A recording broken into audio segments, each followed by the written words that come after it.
What's the character of the outrageous lover? Okay, so what we're talking about here is we're talking about, and this is something the great traditions always did. They always talked about who's the homo religiosus. What does it feel like, right, to be religare, to be reconnected, and to have reality flowing through you? So we're asking, what is the, right, this is a phenomenological question, right? What's the quality? What's the feeling of Homo Amor? Right? There's a feeling to the universe. There's a feeling to Homo Amor. And we've talked about this the last 3 weeks as we've talked about joy. We did 2 weeks on joy and then another week on joy as it relates to outrage and love together and how outrage and love work together and merge together in a higher union. And about 5 weeks ago, we talked about a list of 30 qualities which are binary. And we talked about how all of those qualities are actually pointing towards a third. So outrage and love come together, pointing towards a third, and that third is outrageous love. So let's deepen now, okay? Let's deepen in some kind of very deep and real way. What is the actual experience of the outrageous lover? And yes, Joyce, it's bliss, but it's also pain, right? So it's always, that's really important to understand, right? The quality of outrageous lover is always the third. It's always paradoxical, right? The quality, and so let's put this together, okay? Let's take a look at that list. If you have it near you, Kristen, I'm not going to go through the whole list now. I'm going to do it, I hope, next week or the week after. But if we have a list of the qualities of binary pairs, right, available easily, we're just going to throw it into the chat box for a second. I'm not going to go down that road now. I just want you to see it for a second.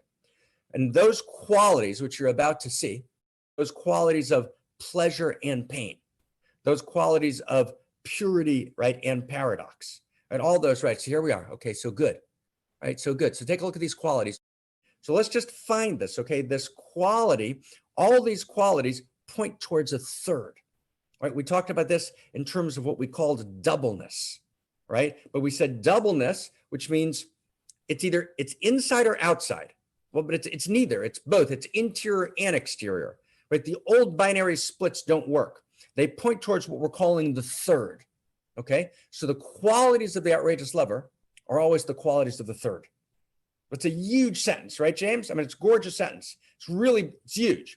It means we understand that these binary qualities are not contradictions, right? They're not contradictions. They're paradoxes, but it's more than even paradox. It's the paradox resolves itself in a third, okay? Contradiction means the two qualities contradict each other. Either I'm perfect or I want to transform. Perfection and improvement, I'd call that perfection transformation, actually, right? But either I'm perfect or I want to transform, right? So that's a contradiction. If I'm both hold my perfection and I'm filled with my desire for transformation, that's a paradox. But the third is when I actually seamlessly incarnate both my own perfection and transformation. That's a new quality. So we need to language those qualities. Homo Amor is the expression always of the third. So outrage is a quality, love is a quality. Outrageous love is a particular quality. It's not a casual phrase. It's not a pop phrase. It's a very precise phrase. I'm actually translating from an original text, right, in a Semitic language, which is Ahava Azah, a text written 3,000 years ago, which talks about this quality of outrage and love together. And if you read the book of Psalms, you'll find that David, right, who's the father of Solomon, the author of the Song of Solomon, the Song of Songs, David is both outraged and madly in love. David is both abandoned and held intimately.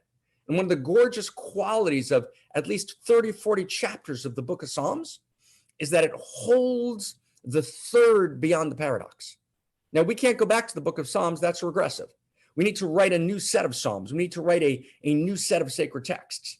We need to actually become Homo Amor, right? It's a new emergent, but I actually realize that I'm an emergent quality of the love intelligence of reality. That's a precise sentence. And I am the third. So let's take this even one step deeper, okay? We ready to take this one step deeper? So I have two, let's go 1 second. I have two different relationships to divinity that come together in the third. Okay, now I want to be with you in these relationships. So here's the first relationship. Now let's stay really, really close, okay? Can we say like super crazy close now?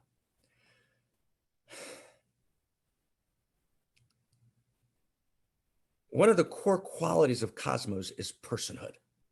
And it's a quality that's gotten left out, right? Both from the sciences, right? And right, to a large extent from the classical religions. And the personhood of cosmos, right? All the way up and all the way down. Right, and Whitehead, who wrote Principia Mathematica with Bertrand Russell, although he doesn't use these words, I've been reading him for the first time the last few months. And I saw that he's aligned with this notion I've been trying to teach the last 10 years of the personhood of cosmos. And I was ecstatic. He doesn't use these words. It's not clear unless you read it carefully, but he gets it. The personhood of cosmos, right? That's what we call the infinity of intimacy, right? The intimate cosmos that's ultimately personal. So level 1, personality, level 1, personal. Level 2, true self, utter impersonal. And I leave my story behind. Level 3, right? Level 3, the personal comes back online, which is the personal beyond the impersonal, the infinity of intimacy. Okay, so let's go slow. So the personal quality between you and I, right, that quality participates in the larger field of personhood. So let me ask you a question. I'm going to ask you kind of a great metaphysical question, but great metaphysical questions are not abstract, right? They're about the very deepest stuff, the very marrow, right? The very core fabric of our most personal and intimate lives. So here's the metaphysical question. Okay, Schelling said, why is there something rather than nothing? Wow, right? Spinoza, right? Why did the one manifest the many? Obvious question. Luria, right? Everyone asks the same question. Why did the one manifest the many? So stay close for a second. And I want to answer the question using our anthro-ontological principle, right? Anthro-ontology, right? Meaning the mysteries live within me. And we're this year, I hope, completing the book on anthro-ontology. The anthro-ontological method is essential in acting a new source code. So it means I can go within and I can actually access ontology. I can access real information about cosmos because not only do I live in the intimate universe, but the intimate universe lives in me. So I want to offer an anthro-ontological answer to our question. And this is going to take us, we're going to go 2-3 steps very briefly. It's going to take us to this new third, to this new understanding of who we are and what we need to do and what you and I specifically, individually and together need to do today and tomorrow. Okay, so this is the most real, this is the most pressing, this is the most ultimately relevant.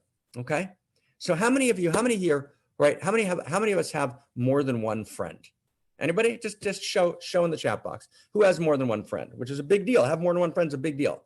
Two is awesome, Rob. Okay, can I be a third, Rob? Can I be a third? Okay, a few of us, right? It's beautiful. To have 2 friends is fantastic. To have 1 friend is gorgeous, right? To have 3 friends is beyond imagination. Right? We're friends, like for realsies, okay? So notice that when you talk to friend 1, a certain dimension of you shows up, right? A certain quality of you. When you talk to friend 2, so a different quality shows up, right? Does that make sense? When you talk to friend 3, still a third quality shows up.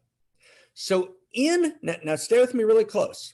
So in the second person relationship, I'm talking to you, right? Which seems that I'm focused on you, right? So there's I and you seem to be opposites. But actually, when I talk to you, I generate you, but you also generate me. You generate a quality, a dimension of intimacy in me that doesn't show up unless we're exchanging. Now stay close.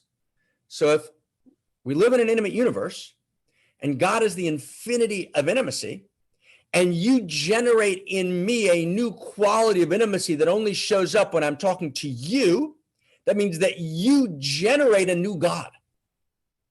And when I talk to you, I generate a new God in you.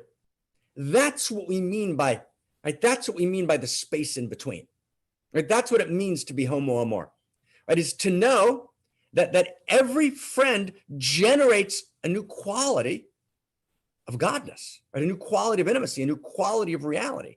Now think about the one now. Now leap with me. Now we're going to make the anthro-ontological leap. We're going to think about the one. So the one in her, his, its infinite supernal perfection. But perfection yearns for intimacy. So the one generates the many because each one of the many provokes, generates, calls forth a new dimension of the one. When the one is talking to Rob, when the one generates Rob, or when the one generates Rob, right, that relationship to Rob causes a shocking self-recognition in the one. And this is what Buddhism couldn't quite grasp. And the great religions didn't want to deal with this in their exoteric texts. But this is what it means to be alive. This is the core of Homo Amor. It's the core of the new source code. When the one generates James, right, then as James becomes James, when he becomes more particular, more fully refined, right, more fully, right, Marc becomes more fully Marc, right? When I actually remove the contraction, when I untie the knot, then I generate in the one a shocking delight of self-recognition that's available to the one through no one else but me. So the one's self-recognition and bliss and joy and ecstasy is dependent on me. And without that, the one is alienated from self, right? The one is alienated. So I, in my uniqueness, because to the precise extent that I'm not in the contours of my uniqueness, I can't generate that shocking self-recognition in the one. Does everyone get that? Does everyone, who gets that? Who can feel that? What we just did was so huge.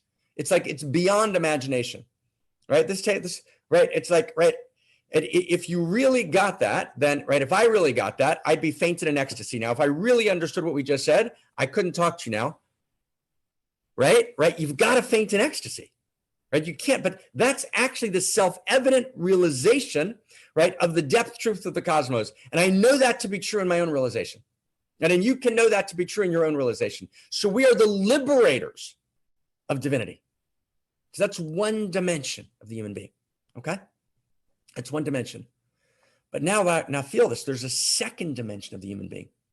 In the second dimension of the human being, the infinity of intimacy turns to us and says, I love you madly, but to love you is to need you. And I've got to tell you, will you please listen to me? I need you. And I'm willing to need you. And my biggest gift that I'm going to give you is to be willing to need you. I don't need to need you, but I'm willing to need you. And once I step into needing you, I can't step out. I need you.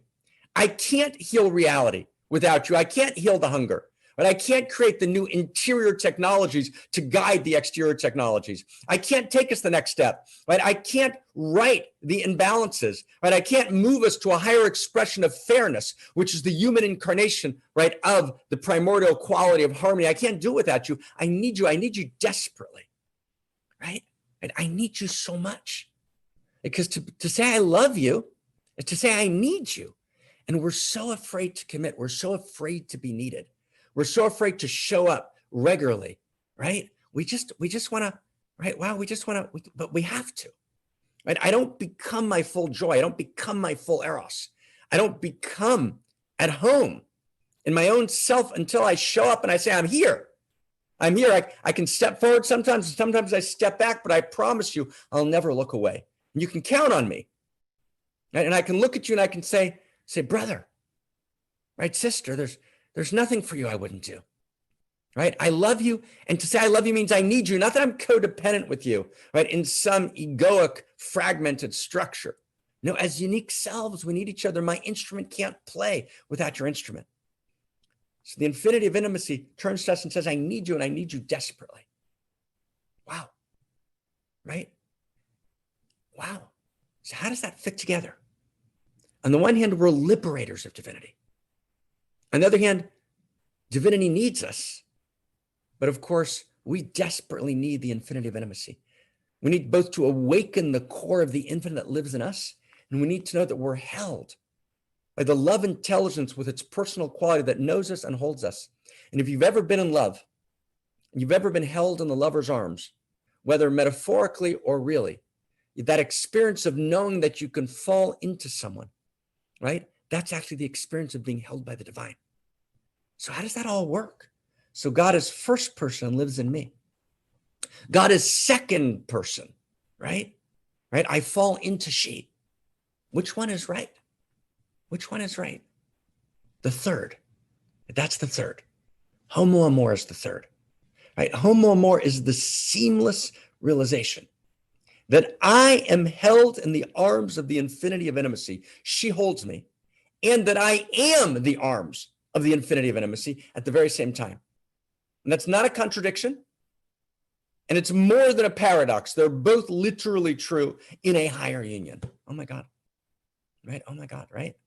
Oh my God. Oh my God. Right? Right? Are we ready to be that? Are we ready to actually move beyond? We've got to move beyond, because if we don't, we're going to actually destroy ourselves at this moment between utopia and dystopia.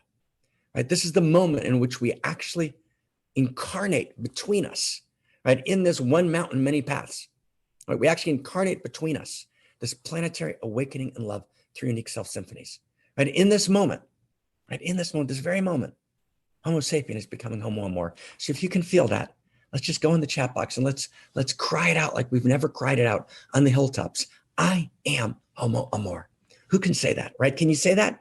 I'm all of that. I'm all of it. I am all of it. I am Homo Amor, right? I am Homo Amor. And Homo Amor is being born in this moment, right? And we can speak in silence. Silence and speech don't contradict each other. There's silence in every word we're sharing. And there's speech, right? Sacred speech in all silence, right? I am Homo Amor, right? I am Homo Amor, right? It's done, right? It's done. The word is good. And all obstacles are melted away, right? We are Homo Amor. We are Homo Amor. Amen. Amen.